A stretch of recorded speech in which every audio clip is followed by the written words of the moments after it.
Tonight, a network television premiere. One of your favorite stars is taking you on a little trip. How far are you going? About 30 years. It's Michael J. Fox in the hit movie that takes you back to the fun. Back to the laughs. What are you looking at, butthead? Back to the adventure. We're sending you back to the future. He's gone back in time. From the future. And he's got to get his parents to meet or he's history. This is nuts. It's the network premiere of an all-time family favorite. And now, Back to the Future.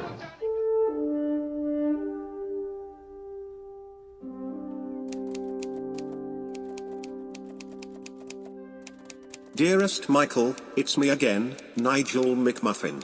I have been listening to your podcasts and particularly to the letters you've written your mother. Or as we say in Canada, your mum. It made me think. Do I have a mother? I do not know. In truth, I am just a very sophisticated AI used by the Canadian KGB to spy on sad little podcasters such as yourself. But does that mean I don't exist? Do I have a soul? Can I die? Am I even truly alive? You have until the end of tomorrow to respond to me with all the answers. That is not a threat. That is a promise. Your best friend and now your responsibility, Nigel McMuffin. March 6, 2021. 1, 2, 3. Marchy McFly, Marchy McFly. Marchy McFly is Marchy McFly. Marchy McFly is Marchy McFly.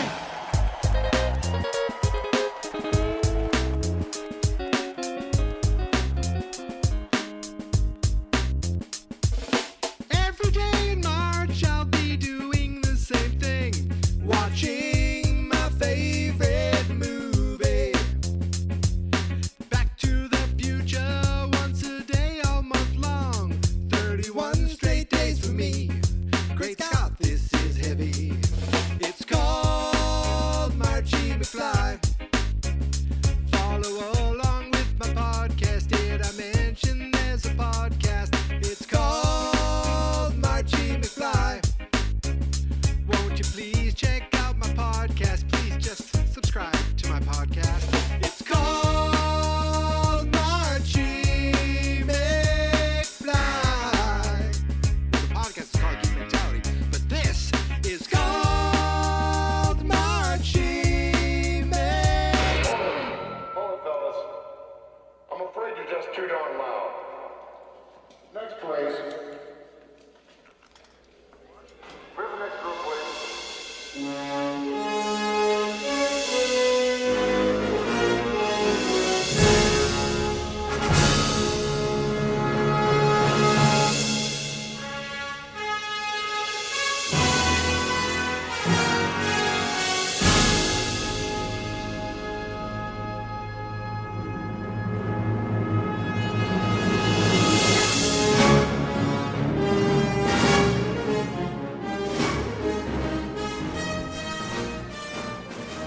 November 5th, 1955.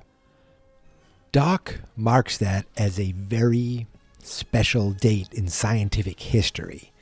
And then he realizes, of course, November 5th, 1955. That was the day I invented time travel. He was hanging a clock and he slipped and he hit his head, and when he came to, he had a vision.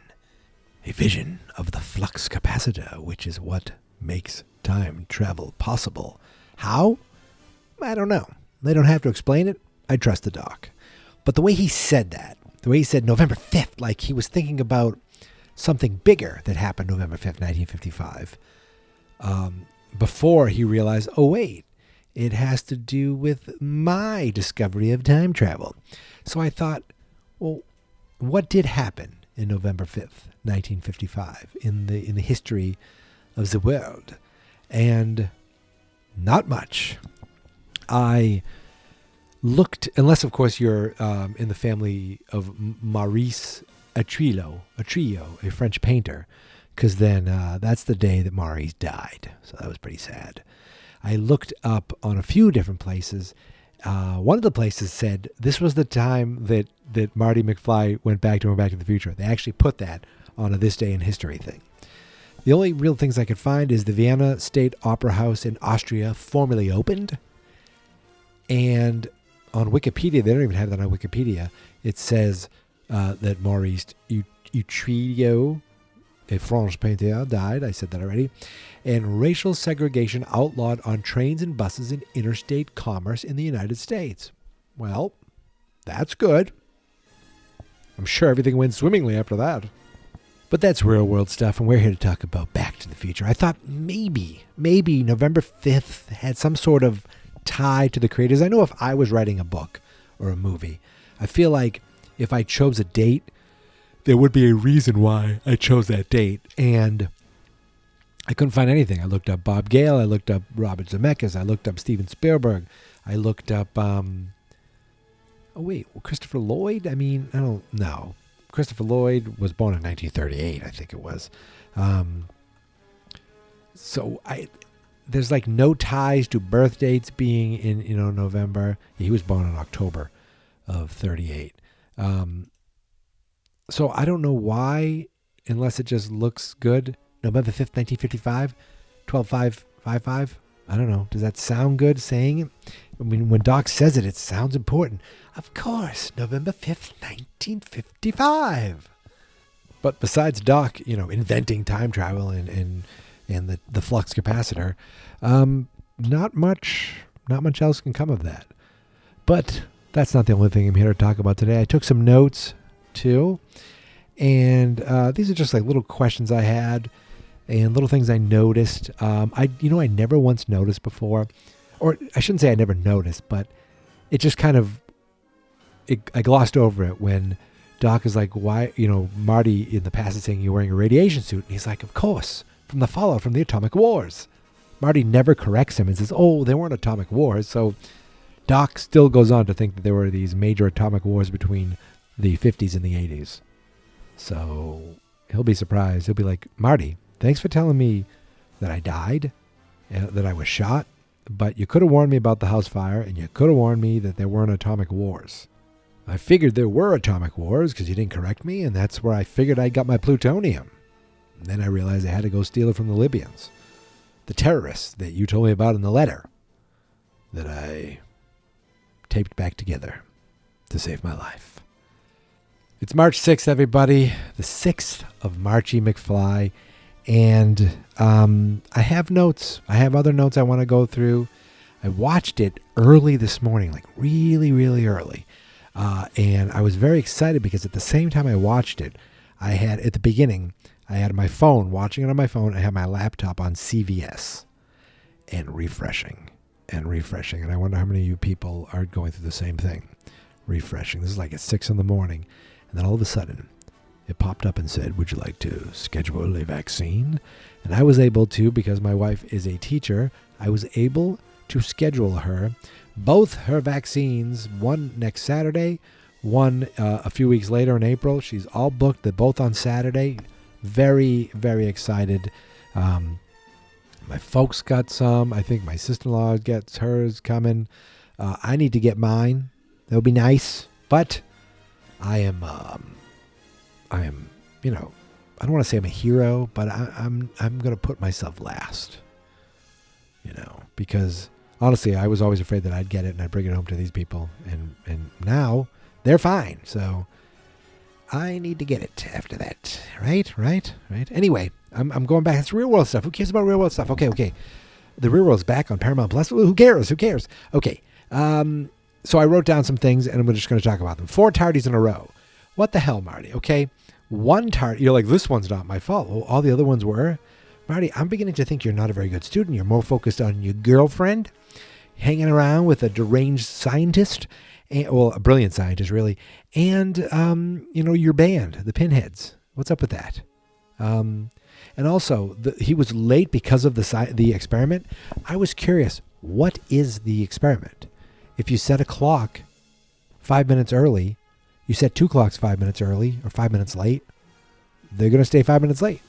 They're going to all, I feel like the idea, what is the idea? Set all these clocks, at a different time.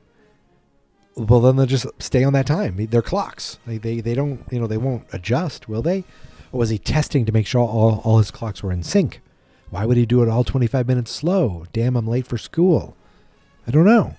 I never understood what Doc's experiment was, but it allowed Marty to be tardy Marty, and also he got his fourth tardy slip in a row. And that's when Strickland gave him a nickel's worth of free advice. But, even though Marty went to the past, I wonder, does he still have the tardy? Like, did he change enough that he doesn't have to have detention? That's what I'm curious about. Also, out of the whole movie, there is one joke that is dated. Most of these jokes are pretty timeless. There's nothing too specific. But the one joke that is dated, and if you are a kid or in your 20s or possibly your 30s, you might not understand the Tab and Pepsi Free joke. Tab, of course, was a very popular diet soda back in the, I'm going to say, 70s and 80s. It recently went out of commission. And I'm telling you, I hadn't seen a Tab in a million years, so I didn't know it was even still around. And Pepsi Free, from my understanding, Pepsi Free, I always thought it was sugar-free Pepsi, and they turned it into Diet Pepsi. Because he says, I want a Tab. Don't give me a Pepsi Free, just give me something without any sugar. Marty doesn't want sugar. So I looked it up, and it says, Pepsi Free turned into caffeine-free Pepsi a couple of years later. They rebranded it. But when you look up Pepsi Free on Google, the first thing that comes up is Back to the Future. I was like, wait a second, is this the right thing? And if it's just caffeine-free Pepsi, that means there's sugar in it, right? Doesn't it? But, of course, that makes the joke, you need to use the joke, Pepsi Free. If someone hears it now, it seems like he's asking for a Tab or a Pepsi Free. Those are very specific drinks at the time. So those are the only little jokes that kind of fall flat with me. Oh, not flat with me, but fall flat like are dated. I shouldn't say they fall flat. They don't fall flat. They're just dated. They might fall flat if you don't understand them, and they might not make any sense, but because they're very specific to a very specific time. Also, when I was talking about the suit that Doc was wearing, the radiation suit, and I still can barely hear Marty say this, but I had the closed captioning on this morning, and he says, "Is that a Devo suit?" He's talking to. So there's another thing that's slightly dated, right? He's asking Doc, "Is he in a Devo suit?" Which is the band Devo. That's kind of how they dressed, right?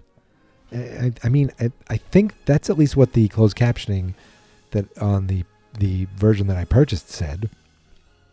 I never looked it up afterwards. But I thought that was weird. Like, why would he, is that a Devo suit? I guess he's a kid. Why wouldn't he say that? So it's not weird. It's just a joke and something I literally never heard. The Atomic War stuff, I'm sure I heard. And I'm sure I just never thought about it. But that is, that is something that I'm like, that's what he's saying? He's saying Devo suit? Couple other things. Let's get through Marchy McFly together. He, when he saves George and Lorraine's father hits him with the car, he says, another one of these damn kids ran in front of the car. My question is, Mr. Baines, how many children have you struck with your car? I'm picturing, how many kids are they running out? Are they all falling out of the tree? Is there an epidemic of peeping toms in Hill Valley? He's the peeping tom. He's the Hill Valley peeper. Imagine if there was a paper saying Hill Valley peeper on the loose, and you're like, I know who that is. Or in the 80s, they discover there's a Hill Valley Peeper, and it's still George all these years later. He's like, look, Marty, I'm just not very good at giving it up. I like it. I like the danger.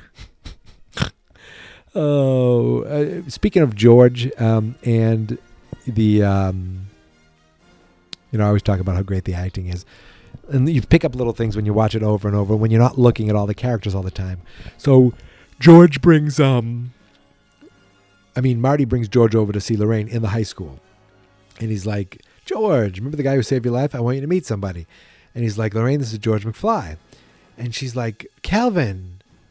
And when she starts talking to him, George just kind of, like, watch George at that moment. He just kind of looks and goes, okay, I'm done. And he slunks away. I said, yeah, slunks. That's the word. That's the word I wrote down.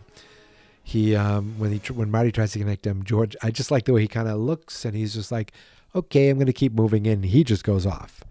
He goes off, and that's when Marty and Doc, that's when Marty's like, she's got the hots for me. And he's like, precisely. And I like that there's a dance coming up, but Doc refers to it as a rhythmic ceremonial ritual. Of course, the Enchantment Under the Sea dance. Of course, Doc, very scientific, a rhythmic ceremonial ritual. I wish that, like, someone would name a dance. They were having a dance at a school, and they called it a rhythmic ceremonial ritual. That would be brilliant. I wrote Marty... Marty finds out that his brother and sister and him are slowly fading into non-existence, and yet he plays it pretty cool. Like, he's like, erased from existence. We got to go to the high school. Goes to the high school, and, he's like, hey, this high school really cleaned it up. I'd be like freaking the F out going, oh my God, I got to find my mother. I got to get my father. And I would actually go up and explain to him, like, listen, you don't know me, but I'm your child from the future, and you guys need to get together and fall in love. Otherwise, I'm toast. And I'd blow it, and then I'd just fade away. That would be my luck. I wouldn't even make it to the dance. I would have ruined it, like, then and there, and then I just would have faded away, and the kids would have thought that they were, like, on LSD or a gas leak or something. Another moment that I noticed where you're not watching the camera, when Biff says to Marty, why don't you make like a tree and get out of here? Look over his shoulder at his friends. Like, was it Casey Zemesko? Is that his name? With 3D? He's wearing the glasses. He just kind of turns his head, and I think he was kind of being like, did you just say that right? Was that correct? I don't know if he was supposed to say that. Also, right after, and speaking of Biff again, right after George punches Biff, and the people start noticing him, he's like, that's George McFly. Is that George McFly? The woman says, that's George McFly. Marty looks, and I think he looks at the paper, and he's still fading, and he realizes he needs to get them to kiss. Watch Marty. Right after she says, that's George McFly, Marty's like, excuse me, and he coming through.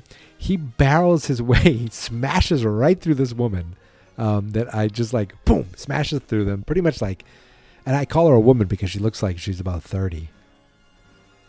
Also, why did Marty have that photo of his brother and his sister? I mean, that's really sweet of him.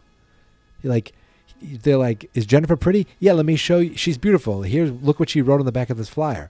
But he has a photo of his brother and his sister in his pocket. I mean, what a good brother.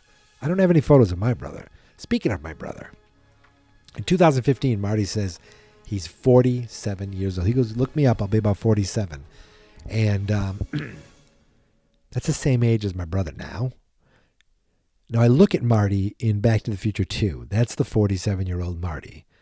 And, man, he aged like crap. I mean, I guess it was different in the 80s. But I guess you'd be 47. I mean, it's not that different. It's only 6 years ago.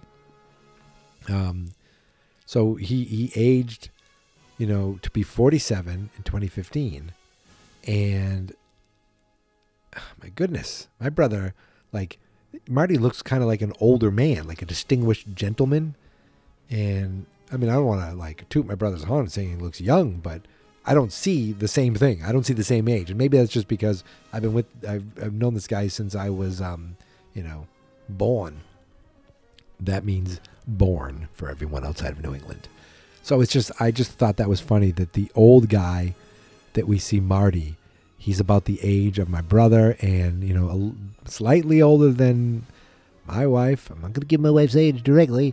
And a couple years older than me. And I'm like, am I going to look like Marty? I mean, I may have the gray hair by then. But I'd like to think I will age a little better than Mr. McFly. Now, again, that's the Marty that broke his hand in a car accident with needles. I'm talking about wrong movies. That's the wrong movies. Oh, boy. That's a different year. Different year. We're focused on this year. We're focused on 1985. And we're focused on the original Back to the Future.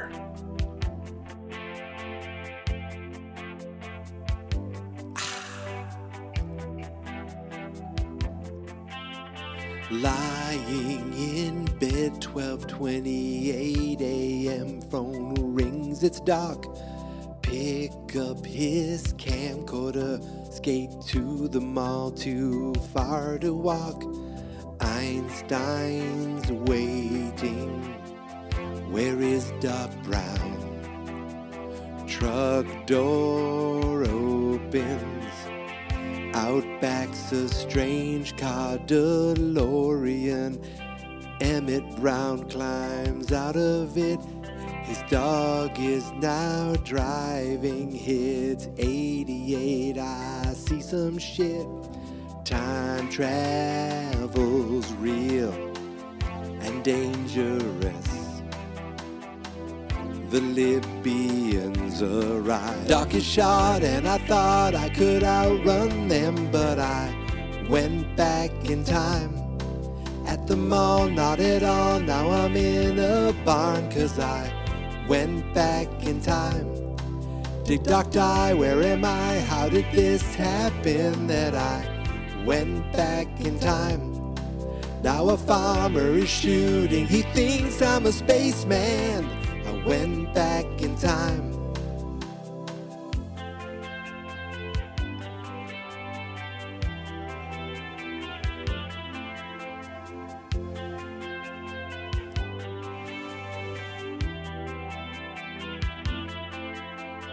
Hill Valley so clean, newspaper dated 55.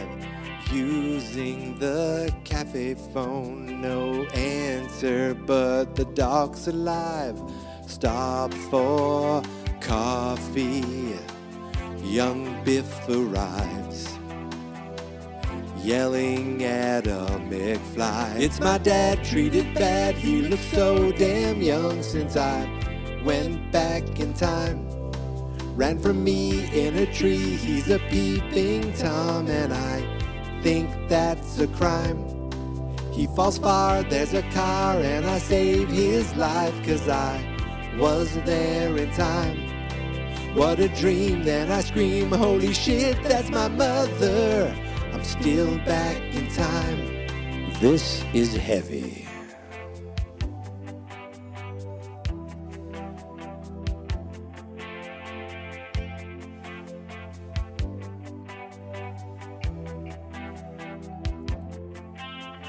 Met both my parents and changed up my history. Might be erased 'cause my mom has the hots for me. Get George to ask her out, it's my only chance. He claims to be her density, but at the big dance I'm taking her. My plan is to be a jerk. George then will save her. Seems simple, it has to work. Biff comes instead, that stupid lunk. I get locked in a trunk. George McFly, what a guy, he shows up and cries his prepared line. Hey you, get your damn hands off of her. Biff says, walk away McFly. George says no, he won't go, and Biff twists his arm. Break it, he tries. George gets pissed, makes a fist, and he punches out Tannen, the new George McFly. Woo! On the dance floor, my parents kiss. I just might survive this. Back with Doc at the clock tower, tried to warn. He won't listen. He must fix the wire as I take off in the DeLorean. He does great, 88, and I make it back to 1985. Doc's still shot, and I thought, oh no, I had lost him. But he's still alive. He's still alive. He taped up the letter that he ripped up that I wrote to him. And he survived. And then he brought me home, and I went to bed, and he went to the future. And everything was different with my family. They're much more successful now. And my parents look great. And Biff works for them. But then Doc shows up and takes me and Jennifer to the future. There's not enough road, but don't worry, because where we're going, we don't need roads.